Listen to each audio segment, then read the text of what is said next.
آیا۔ بشن سنگھ نے اس خدا سے کئی مرتبہ بڑی منت سماجت سے کہا کہ وہ حکم دے دے کہ یہ جھنجھٹ ختم ہو، مگر وہ بہت مصروف تھا، اس لیے کہ اس سے اور بے شمار کام حکم دینے تھے۔ ایک دن تنگ آ کر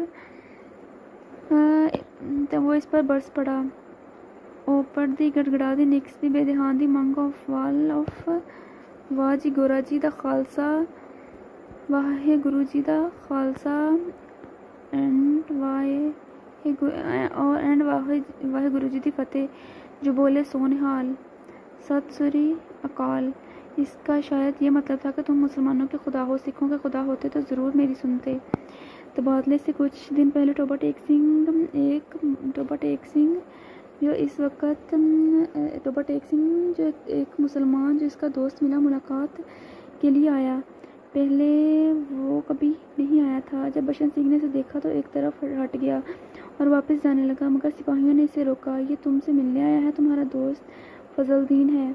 بشن سنگھ نے فضل الدین کو ایک نظر دیکھا اور پھر بڑبڑانے لگا۔ فضل الدین نے اسے آگے بڑھ کر اس کے کندھے پر ہاتھ رکھا۔ میں بہت دنوں سے سوچ رہا تھا کہ تم سے ملوں، لیکن فرصت ہی نہ ملی۔ تمہارے سب آدمی خیریت سے ہندوستان چلے گئے۔ مجھ سے جتنی مدد ہو سکی میں نے کی۔ تمہاری بیٹی روپ کور۔ وہ کچھ کہتے کہتے رک گیا۔ بشن سنگھ کچھ یاد کرنے لگا۔ بیٹی روپ کور؟ فضل الدین نے رک کر کہا، ہاں وہ بھی ٹھیک ٹھاک ہے، ان کے ساتھ ہی چلی گئی۔ بشن سنگھ خاموش رہا۔ فضل الدین نے کہنا شروع کیا، انہوں نے مجھ سے امانت کے مجھ سے کہا تھا کہ تمہاری خیریت پوچھتا رہوں۔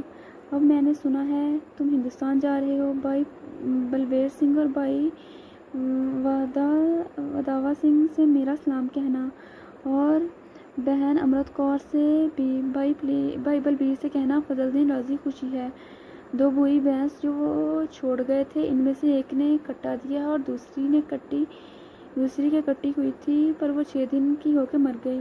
اور میرے لائق جو خدمت ہو کہنا، میں ہر وقت تیار ہوں، اور یہ تمہارے لیے تھوڑے سے مرونڈے لایا ہوں۔ بشن سنگھ نے مرونڈے کی پوٹلی لے کر پاس کھڑے سپاہی کے حوالے کر دی اور فضل الدین سے پوچھا، ٹوبہ ٹیک سنگھ کہاں ہے؟ فضل الدین نے قدر خیرت سے کہا، کہاں ہے؟ وہیں ہے جہاں تھا۔ بشن سنگھ نے پھر پوچھا، پاکستان میں یا ہندوستان میں؟ ہندوستان میں نہیں پاکستان میں۔ فضل الدین بکھلا سا گیا۔ بشن سنگھ بڑبڑاتا ہوا چلا گیا اور پڑا دی گڑگڑ دی نیکسٹ دی بے دہان دی منگ of the wall of the Pakistan and Hindustan of the در پھٹے منہ۔ تبادلے کی تیاریاں مکمل ہو چکی تھیں۔ ادھر سے ادھر اور ادھر سے ادھر آنے والے پاگلوں کی فہرستیں پہنچ گئی تھیں اور تبادلے کا دن بھی مقرر ہو چکا تھا۔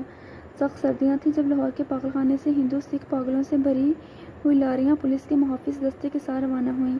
متعلقہ افسر بھی ہمراہ تھے۔ واگا کے بارڈر پر طرفین کے سپرنٹنڈنٹ ایک دوسرے سے ملے اور ابتدائی کارروائی ختم ہونے کے بعد تبادلہ شروع ہو گیا، جو رات بھر جاری رہا۔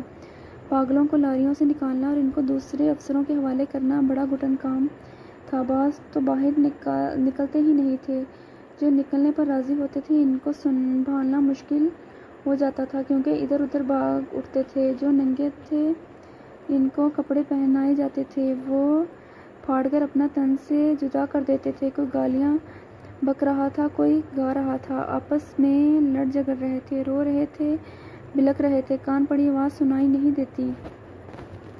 ٹھیک ہے گائز، آج کے لیے اتنا ہی۔